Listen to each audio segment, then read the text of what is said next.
Quelqu'un trouve que vous servez à beaucoup, c'est Patrick Fonte.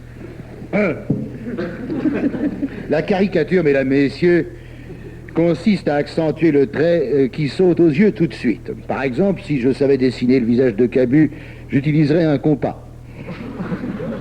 Un rond pour le visage, 2 ronds pour les lunettes, un demi-cercle pour le sourire et des arcs pour les cheveux. Cabu aime les rondeurs, je connais bien sa femme. Ainsi que ses 2 maîtresses. On peut le dire à l'écoute Europe 1. Ainsi que ses 2 maîtresses. La japonaise est super, mais le brésilien ne manque pas de charme.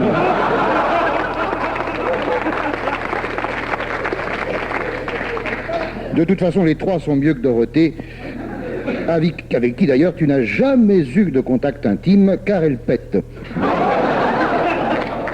Ah pardon, elle chante, oui, enfin c'est pareil. Donc, saisir le trait le plus marquant, mesdames, messieurs. Alors, chez Le Pen, tu dessines toujours un bandeau, mais fais gaffe, le bandeau va bientôt changer d'œil, car il faut aérer de temps en temps. Avec son front proéminent, voici Giscard, l'hydrocéphale. C'est pas un front, c'est un château d'eau. D'ailleurs, il utilise un rasoir à tête flottante. Je suppose que pour dessiner Giscard, le dessinateur commence par ébaucher une ampoule électrique, très enflée au sommet, très fine à la base. Pour Chirac, c'est le nez en brise-glace, naturellement le nez de Chirac, dont les narines arrivent un quart d'heure avant lui. Au contraire de Raymond Barre, dont le postérieur arrive un quart d'heure après. Alors ça, ce que je viens de dire, voyez-vous, c'est de la caricature verbale, car il y a de la c'est-à-dire l'exagération du propos. Par exemple, à propos de Françoise Verny. Vous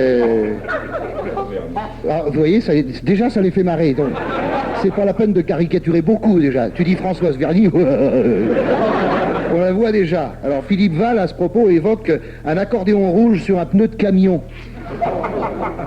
Il prépare un nouveau livre, Chercher la valve, aux éditions PUF.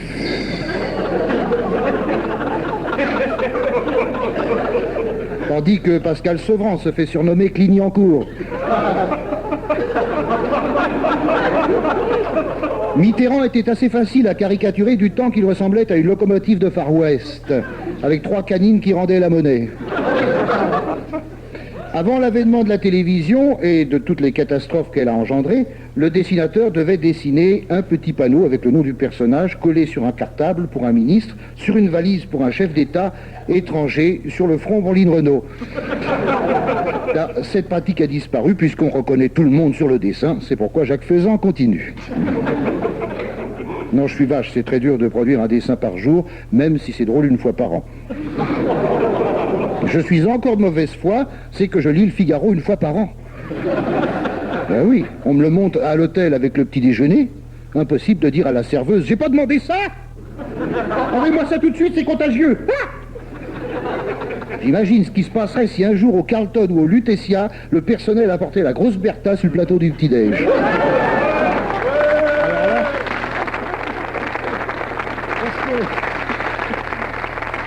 Parce que dans la haute société, le lycéen lit la grosse, sous la couette, avec la lampe électrique.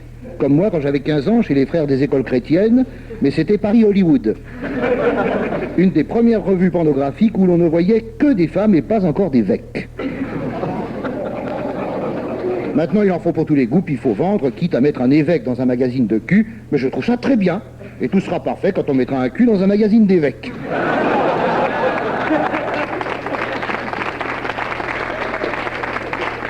Alors, Cabu, as-tu déjà caricaturé Richard Boringer? Réponse, non, il faut répondre dans le micro, hein, surtout. Oui, parce que non, la photo suffit. Non, mais il est très dur à dessiner parce qu'il donne l'impression de chercher tout le temps un hélicoptère. Il va peut-être atterrir un jour, on ne sait pas. Ce mec cherche un hélicoptère dans tous ses films. Non, mais il joue très bien, hein. On peut chercher un hélicoptère et jouer bien en même temps.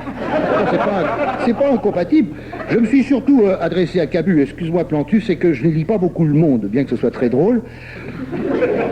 En tout cas, merci à Cabu pour les pochettes de disques qu'il nous a dessinées, et surtout pour celle qui nous a valu un procès avec les petits chanteurs à la croix de bois. Hein. On y voyait Monseigneur Maillet, soulever sa soutane, et puis il n'avait pas de culotte, devant les petits chanteurs étonnés. Et on a été accusé d'outrage à la pudeur par des gens qui affirment qu'une vierge a accouché d'un mec. Mais l'outrage à l'intelligence n'existe pas.